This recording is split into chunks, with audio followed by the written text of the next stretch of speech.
Okay, good morning, everyone, and welcome back to our Tuesday morning market outlook session. My name is Tony Zhang, and today we're joined with Michael Khouw from the West Coast. Michael, thank you so much for joining us this morning. Happy to be here. Thank you so much. So let's go ahead and go over a few things with regards to charts, and let's jump into some of the things to discuss here with Mike. But before I do, just a quick disclaimer. What we're going to discuss here today is purely for demonstration purposes and not a solicitation or recommendation to buy or sell any specific securities. So let's first start off by just talking a little bit about the market levels right now.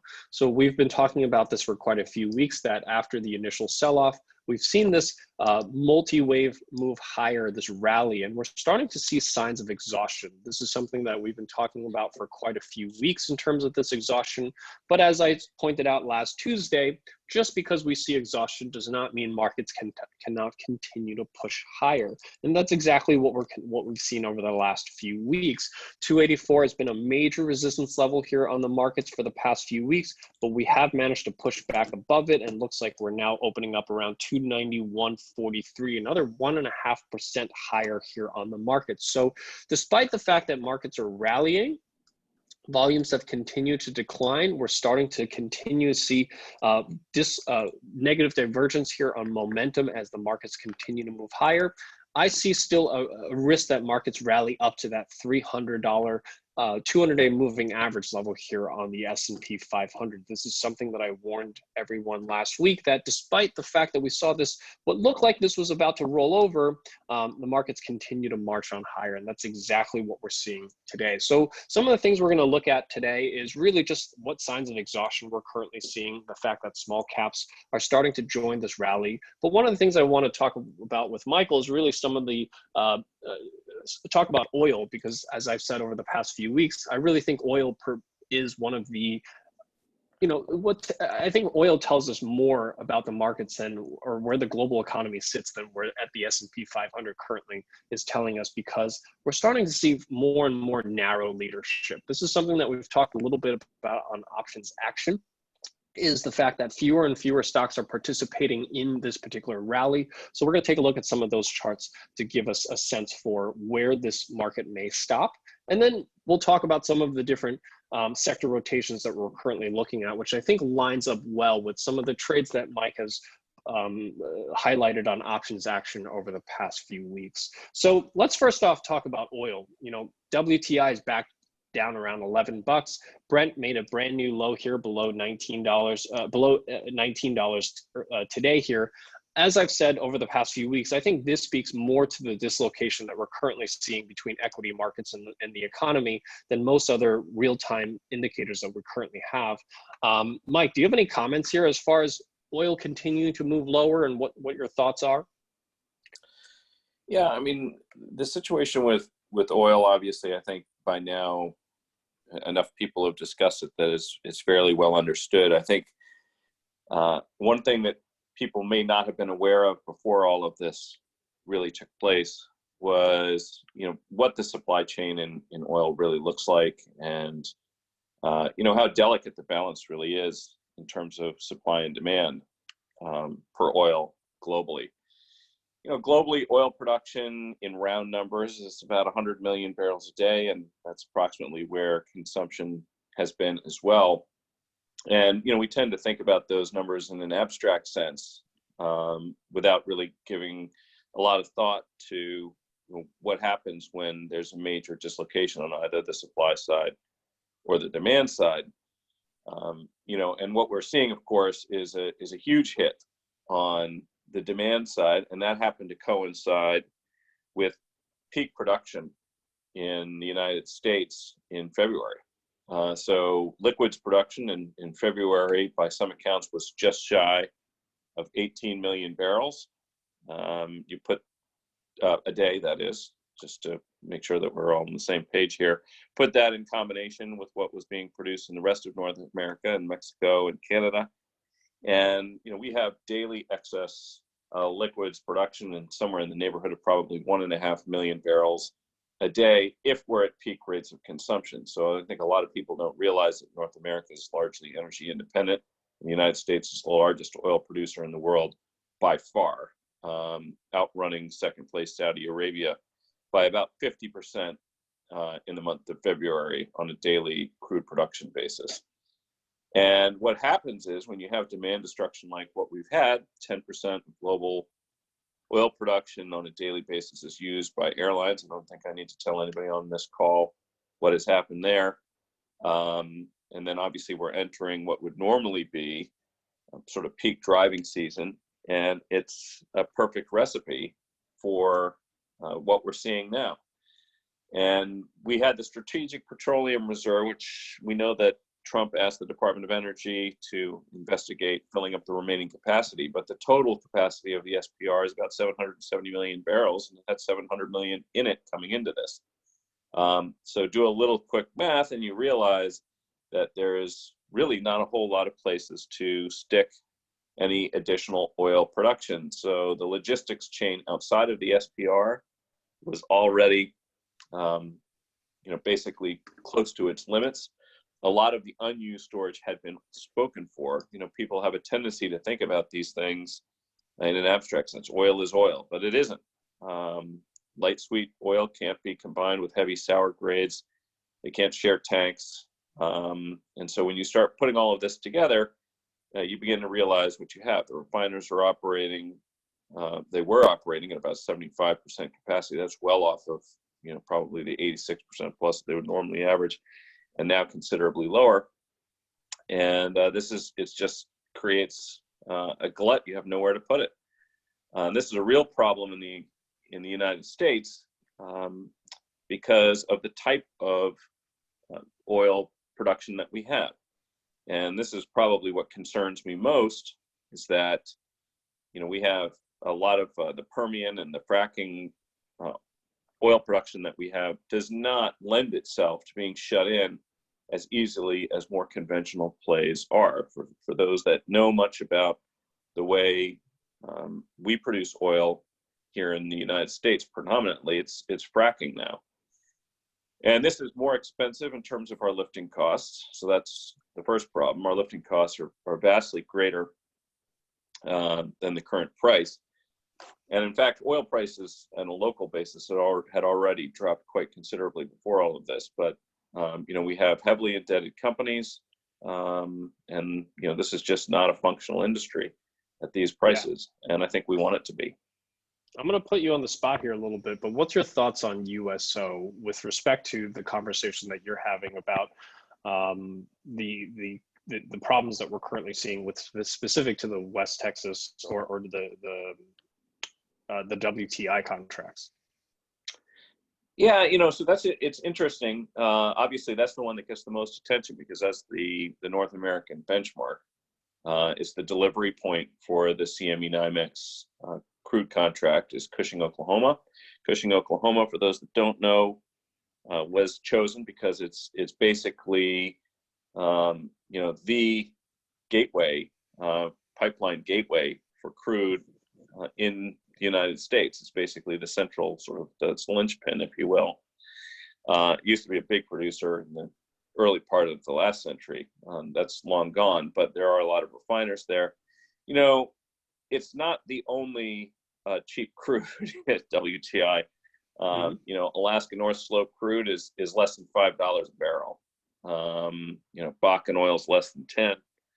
And so, there's a lot of cheap Edmonton oil. So, we think about the oil sands in Canada, that's all sub $8 for the most part. And that's been true for a while, by the way. It's not just this. So the issue with USO, though, is one that is common for ETFs. So ETFs are great vehicles for investors who might not normally have access to, the ability to trade things like oil or other commodities, and even sometimes, financial futures or things like volatility.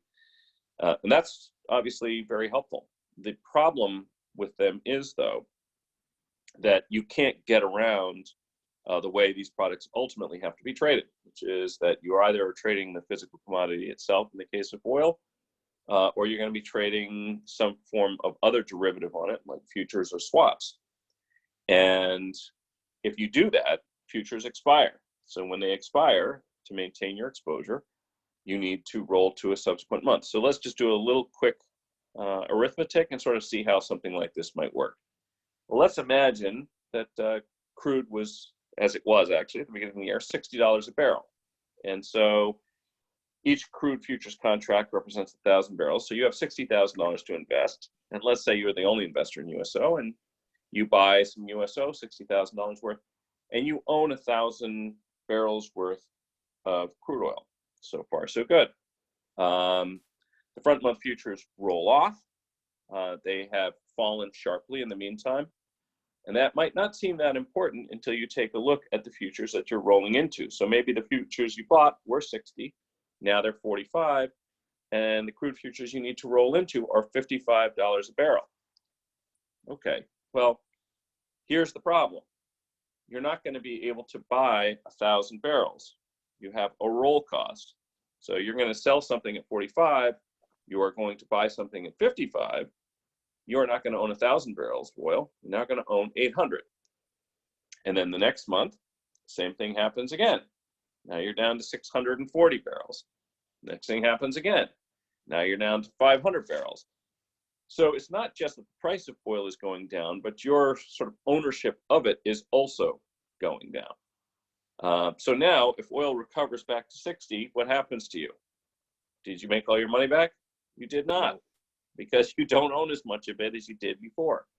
And this roll cost is one of the things that's embedded in these ETFs. It has to be. This is not, it's not something unfair. It's not something that's a structural problem with it per se. USO claims to try to offer percentage changes on a daily basis that correspond to the percentage changes on a daily basis in the front month futures. But that doesn't mean you can buy something and hold it. I cannot tell you how many times since all of this has happened that people have mentioned to me, you know what, I'm just going to go buy oil because eventually it's going to be higher. 5 years from now, it's going to be higher. To which I will respond, then buy 5-year futures. But 5-year futures are $45 a barrel. You know, it's not like there's some magic way that you can secretly spirit away a whole bunch of oil and stick it in your rainy day fund and wait for it to return. You're buying the same thing that everybody else is. And that's the stuff that's trading at these low prices. Yeah, I'm really glad that you brought that up because that's exactly what we've been saying about USO. We've been getting a lot of questions about USO, whether it's time to buy call options on it, whether it's time to buy the fund itself. You know, there was a spectacular chart that I actually saw last week. One of the largest holders of USO right now is actually retail traders, specifically millennials. If you look at Robinhood, the number of accounts at Robinhood that now own USO have skyrocketed from normally about 1,000 accounts to about 90,000 accounts in the past few weeks. So, you know, this is again speaks to, I think, the lack of understanding of some of these ETFs and how they work, especially with these leveraged ETFs, short ETFs, ultra leverage ETFs. They're only designed to provide exposure for that given day. They're not meant to provide long-term exposure for these underlying stocks. We had that blow up last year of XIV.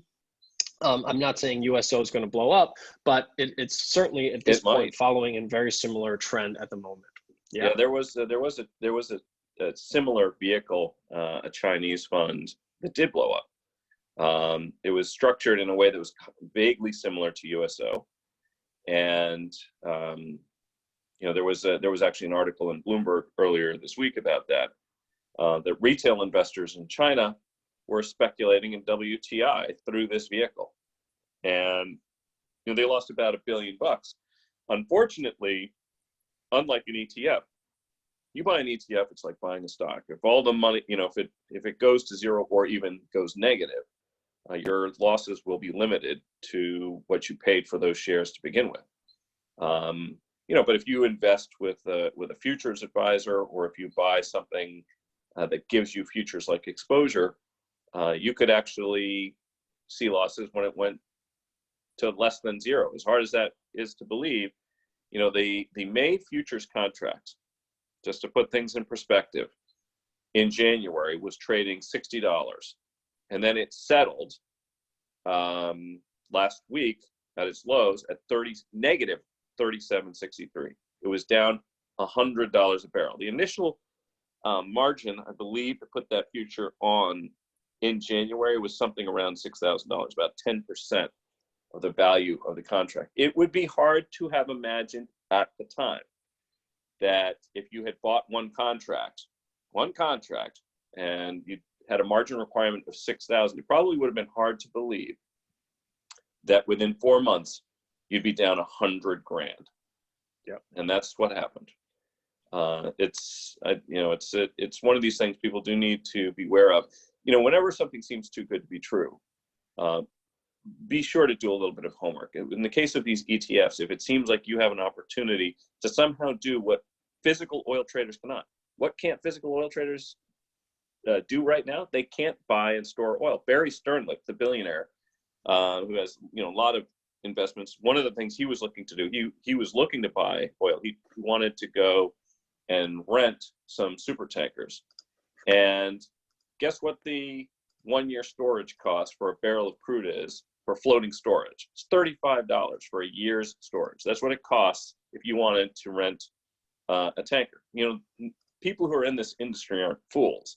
If you own a super tanker and it's not in use, you're in the catbird seat right now.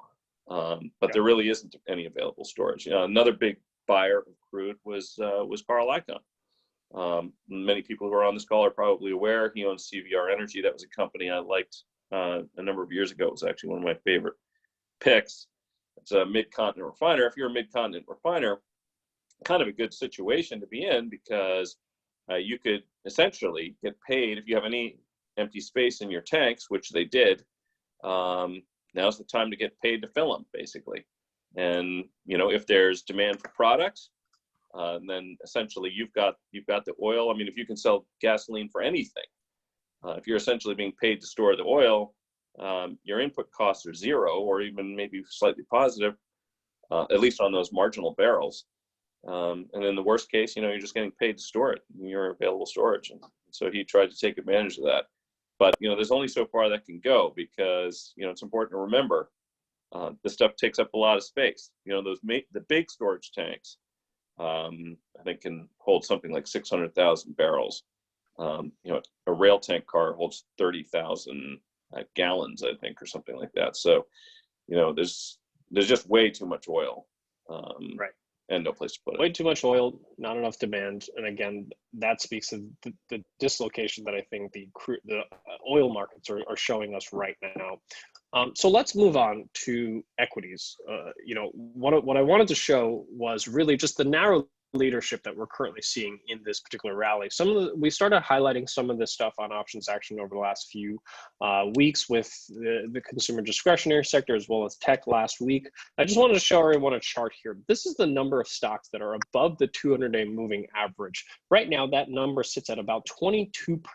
So more than 75% of stocks are still below the 200-day moving average, despite this record rally we've seen off of those lows. And I just want to put into comparison the December 2018 lows and how quickly the markets recovered back into the 50% range in terms of number of stocks that made it back above the 200-day moving average.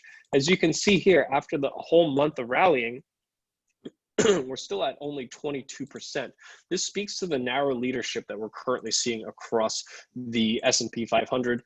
5 stocks now make up 23% of the market cap. If we look at XLY specifically, 40% of that is made up of just 2 stocks, Amazon and Home Depot, both stocks that are currently struggling and seeing signs of exhaustion as they continue to rally. And that's exactly what we're seeing across the markets right now. So markets are up 1.5% here today, or about to open about 1.5% here today. But specifically, if we look at the communications sector, showing signs of exhaustion as we continue to push higher. Momentum is not moving much higher. Momentum actually continues to move lower here on the 1-hour chart for communications. Same thing for discretionary sector. Discretionary sector, one of the strongest sectors, continue to rally, but momentum also continuing to decline, and also technology. Mike, I know you've put out a short on consumer discretionary. You also have some shorts yourself on Apple, as you said last week. Thoughts here on, as the market continues to push higher and grind higher, despite everything that we're currently seeing from an economic and fundamental perspectives. What's your take here on markets continuing to grind higher? Yeah, so I guess, I haven't really made a big secret of the fact that I definitely feel that certainly there's some portions of the equity market that deserve a pullback from sort of a fundamental economic perspective. I know that you and many others spend a lot of time looking at technicals. There is one thing, I should probably just throw this out right off the bat. What's the biggest fear I have about my skepticism of equities? And that is really asset price inflation. And I think I have mentioned this once or twice before, maybe not so much on air. And that is that we have an unprecedented monetary and fiscal response to this crisis going on right now. It may interest several people on the call to know, or maybe even some of the people on the call know or are currently experiencing the fact that there were some people who lost their jobs who are now making more money, or getting more money, I should say. They're not making it, but they're getting more money in terms of benefits and unemployment now than they were. The thing is that globally, productivity obviously is down. We're not producing as much goods and services, and we're borrowing massive amounts of money. Governments are, individuals are, we're in QE infinity or whatever we are. And one of the things that ends up happening is that if you have a lot of money chasing fewer goods and services is inflation. I think that there are a lot of institutional investors who are concerned about this dynamic. And because of that, they're concerned about holding large cash balances. I think Ray Dalio has said many times, cash is trash. He's not the only one who has said this. And people might look at the credit crisis and say, oh, okay, well, didn't we do something similar back then? We didn't get rampant inflation. Okay. The problem is that there was a huge asset bubble that got deflated there. And, the increase in the Fed's balance sheet was roughly comparable to, some of those other write-offs.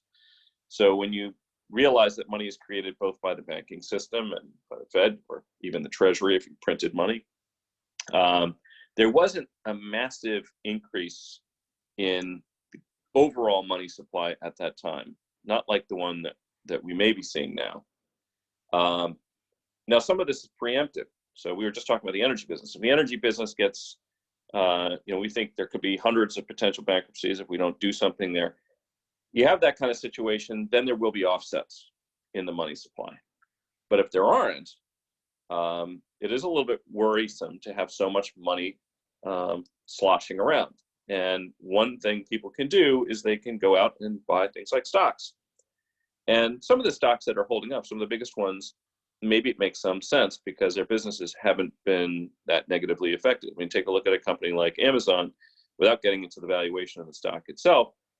There are plenty of reasons why one might point out that, if there's a company that deserves to have its price supported, and I think it's less than 5%, maybe even less than 3% from its all-time highs, Walmart, Dollar General, these are the kinds of stocks whose businesses have held up. So you can say from a fundamental standpoint, maybe they don't deserve to be down that much, and they aren't. But, when we take a look at the market overall, especially the discretionary space, that there, I think there is some concern. Something like Apple in particular, to me, trading not too far off of its all-time high valuations. This is a company people need to remember for many, many years. This is a company that traded at a big discount to the market. This thing sometimes traded down to 10 times, 11 times forward earnings. Why was that? Because a lot of people viewed it as a consumer electronics company. And historically, consumer electronics companies were immensely successful until they weren't, until somebody else came along with something, new and exciting, and that was that.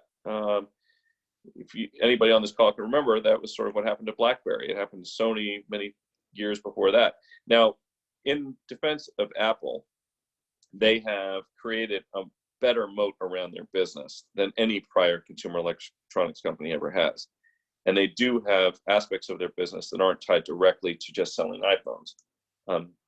But I don't feel in this environment that I'm going to pay 2021 times forward earnings estimates for a company that sells high-end electronic devices predominantly to people who are going into stores and playing with them and fall in love with the latest toy when they're not going into those stores. Those stores aren't open. Who wants to pick up a device that's been handled by a couple hundred people before you?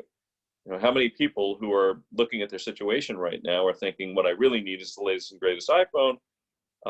They might be setting their priorities elsewhere, and it doesn't take much to really move the needle in a business that size and something that's products that are that expensive. So it's not so much that I think Apple's going out of business. I don't think that. I mean, this is a fortress of a balance sheet, generates massive amounts of cash. But do I want to pay 20, 21 times earnings for something like that? Yeah, in this environment, no, not really. What I think is that you look at every trade in a risk-reward perspective. I just don't think there's a huge risk that this thing goes back to its all-time highs that we saw in February. And so to me, it seems like a decent place to fade.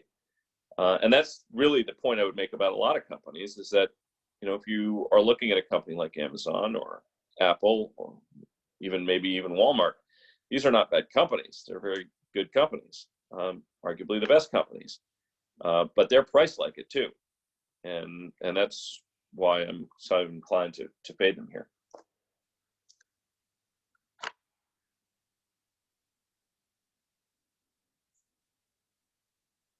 Sorry, I was on mute. I completely agree about fading this current strength. And that's exactly my point here is that as markets continue to push higher into that 284, 300 level on SPY, this is the type of exhaustion that you generally want to fade. So, which is why I'm a big fan of selling these call spreads on names like Apple.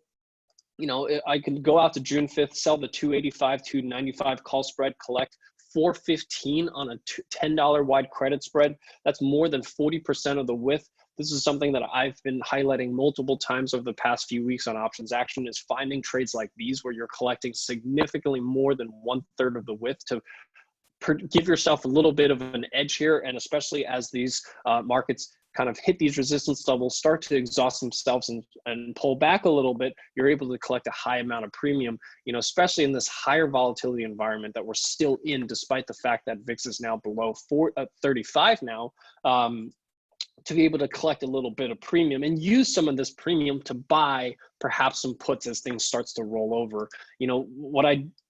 Something that I've said, I've shorted quite a few consumer stocks for the past few weeks that have not worked out. Like we've shorted Nike, we've shorted some of the names that we thought was very exposed to small businesses like Square. Has not worked out. Markets continue to grind higher, but I continue to look at selling call spreads here in this particular space, especially since you're able to collect many times more than a third of the width here. Mike, you actually mentioned last week on Options Action about financials, and this is actually one of the sectors that I'm seeing starting to see some rotation into, right? JPM's up about, I think, 4% earlier pre-market today. We're just about to open up. Financials up 3.5% yesterday, about to open up another 3% higher, really coming off of those lows and coming a little bit back to life. Any thoughts here on financials? Any picks here in this particular space that you're looking at?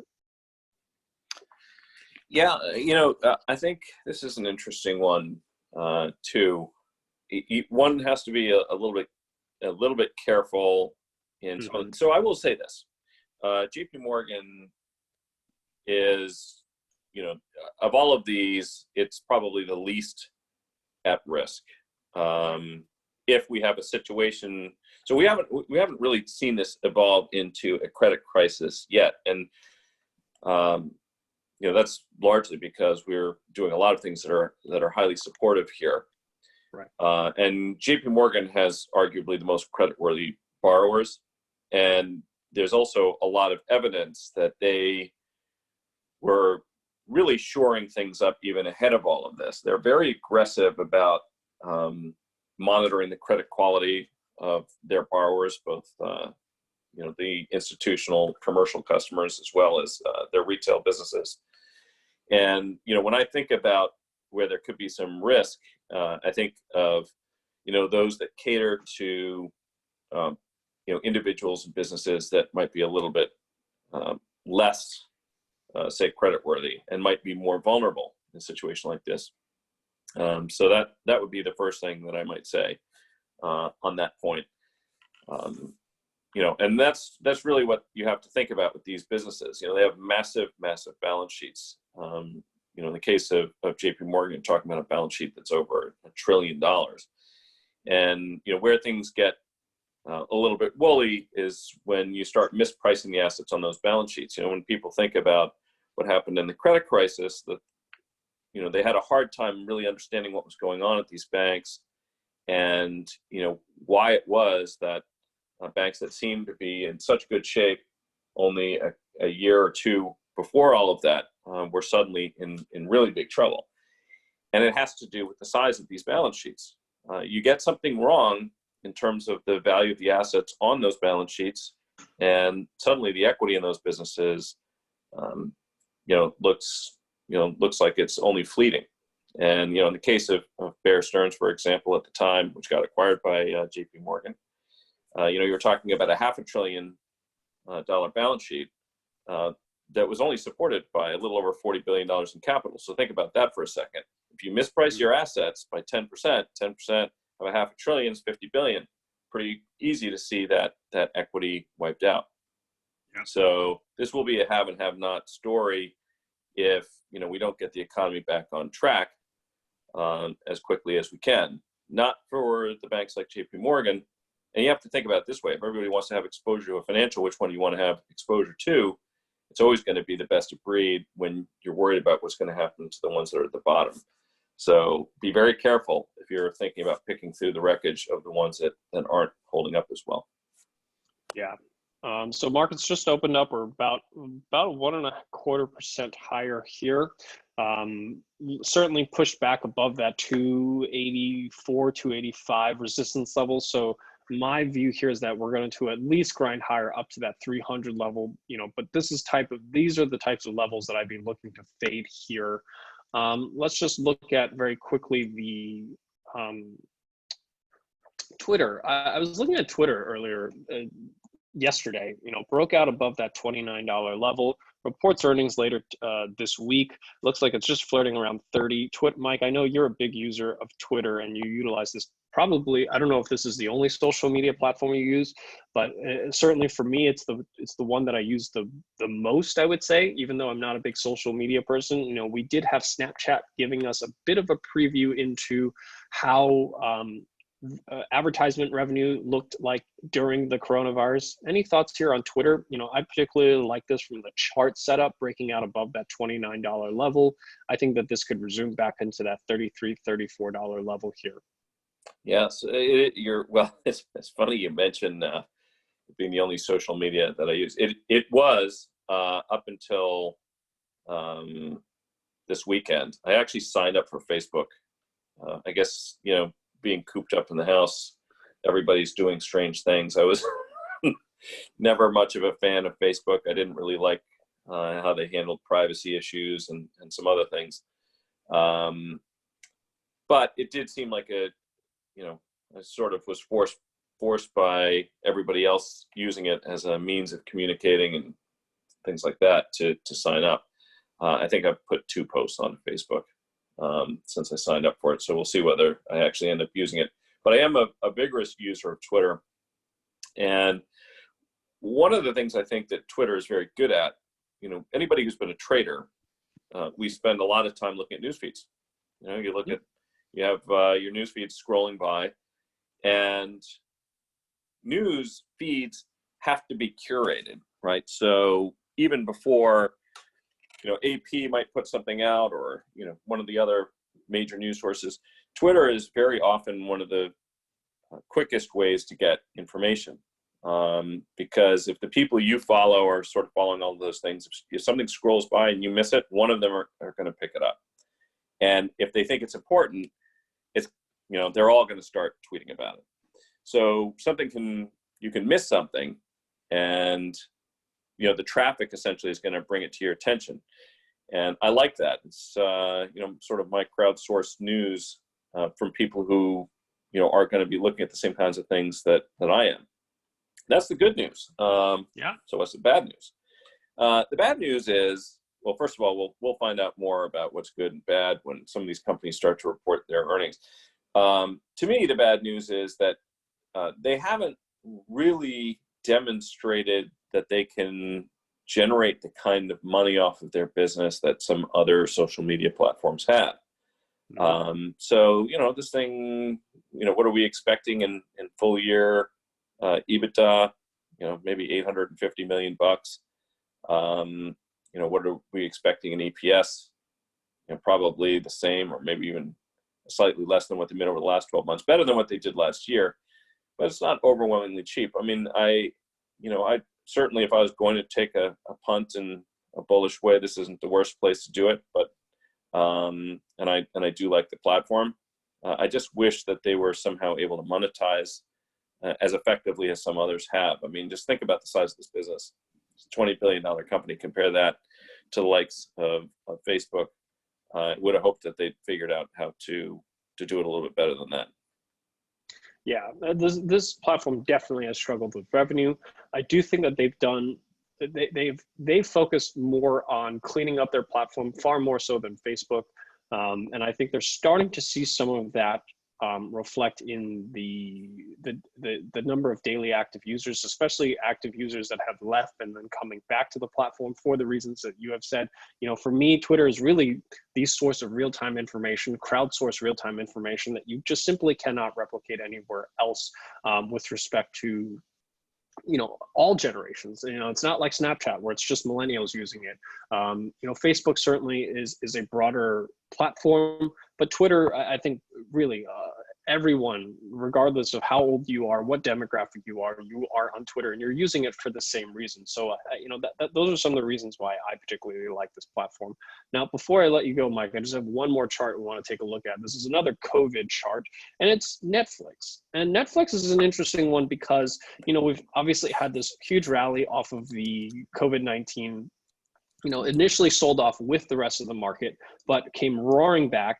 All the way up to that 450 level. Earnings came out and the stock just basically stayed flat throughout earnings. And we're starting to see some weakness here. And I think partially this might be because of the, of states and cities looking at reopening their economy. I actually drew this line before this market opened. This was the 420 support. And this was the major triangle that we've been watching for quite some time here. So 415, 420 is a major support level. Looks like it's starting to break down here. This was the triangle that we had noticed, and it's looking like it's going to break to the downside, which brings us all the way down to roughly about 380 to the downside. This stock has surprised me as far as how far it has rallied. I understand that people, as they're at home, they want to stream. But I think this rally might be coming to an end and crashing back down to that 380 level. Any thoughts on Netflix? I'm a seller. I completely agree. Okay, so here. I mean, not a whole lot of waffling on that one. Yeah. Okay, so let's take a look at this. For one thing, Netflix had a market largely to itself. Our house, like many, big users of Netflix for a long time. And, if you're using sort of that old Peter Lynch school of thought on investing, it really would have served you well when looking at companies like Netflix over the last few years. What do I use? What are my friends using? What is everybody using? What's growing? And the answer was clearly Netflix. And the thing is, several things have happened since. First of all, there's finally competition, right? So, Disney, I think, has about a fourth of the paying subscribers, and they're not charging quite as much, but they have a huge content library, and that's real competition. Don't kid yourself. And all of the cord cutting, eventually, people are going to be taking a look at the smorgasbord, the sort of ad hoc things that they're buying, and they're going to have to start saying, okay, I'm willing to pay for this, or I'm not willing to pay for that. I'm not saying it's going to cause subscriber losses right off the bat, or even ever. But then take a look at what flows down to the bottom line. Okay, I would like somebody to raise their hand on this and say how much free cash flow they think this company has generated over the course of the last 10 years? And the answer is it hasn't. This company actually has negative cash flow every single year. And last year was basically, the full year was an all-time record, 3.1 billion in negative free cash flow. So what's going on? I mean, we have the highest number of subscribers, great subscriber growth. It's a product that's in huge demand. Well, the problem is that in order for Netflix to succeed, they now believe they also have to generate content. And they've been generating good content. Good for them. Problem is, this is expensive to do. And it shows. When you dig into their financials, what you see is that they're spending a lot of money to get the content that everybody is raving about. And when you buy a business, these are things you need to worry about. And you know, if your company that you're invested in is trading at a very high earnings multiple and it never generates any free cash, that over the long term is something troublesome. This is a really important point, actually, because consider Amazon. Whatever you might think about their EPS numbers, Amazon has generated free cash for a long time. People always talk about the multiple because the only thing they think about is price to earnings. But actually what was going on was Bezos was largely reinvesting in his own business. So, you know, they are not, you know, having massive negative cash flow year after year after year. To put things in perspective, full year free cash flow for Amazon this year is probably going to be somewhere in the neighborhood of $33 billion. That means they're going to have 10 times as much positive free cash flow as Netflix has negative free cash flow. And by the way, I mentioned Disney as a competitor. Amazon is one too. Yep. So, you know, if I had to, someone says, all right, gun to your head, expensive as Netflix is, I mean, and expensive as Amazon is, which one do you take? It would have to be Amazon. I'm not a buyer of Amazon here, 3% off of its all-time highs, but those are the trade-offs you're making. You know, when you say, okay, I want to own Netflix in my account, that's who you're up against. And that's not a favorable battle. I don't want to be in that. Doesn't mean the stock can't hold up here. Yeah. I just brought a chart up here of Disney, and if you look at the chart, it almost looks like an exact opposite of Netflix. The same triangle I was referring to in Netflix, just the exact opposite way, if you will, and it looks like we're just breaking out to the upside here for Disney, up about 3.5% here to broke out of that triangle, versus Netflix doing the exact opposite, breaking to the downside of that triangle. So, well, Mike, this has been a pleasure. Thank you so much for joining me so early on the West Coast. This was great. I'm glad that we were able to talk through some of the trades on options action, some of the themes that we talked about on options action a little bit more in depth. This is great. I would love to have you back soon for this, but thank you so much. Any closing thoughts before we wrap up here? You know, everybody stay safe. And, you know, we have a great opportunity here. If you had some stocks at the beginning of the year and they were hard hit and, you know, you sort of got caught out, didn't know what to do, a little bit flat footed, a lot of these things have bounced back. You basically are getting a second shot right now to decide whether these are things you really want to be long. Now, this is actually an important element in technical analysis. Carter talks about it, so does Tony. This is one of the reasons you create resistance. When stocks recover and people they say, oh my gosh, I have a second chance. You know, I was such a fool when I owned these things. They were overvalued before and I was thinking about selling and didn't. Now they're back to where they were. Well, guess what happens? They're getting that second look. That second look is the reason you run into a wall on rebounds like this one. And so take advantage of this. It doesn't mean you go out and sell every stock, because I don't think every single stock is a sale. And some businesses have demonstrated their ability to weather storms like this. But in other cases, and I argue Netflix is certainly one of them, if you have a chance to take that money off the table, deploy it elsewhere, I would. Absolutely.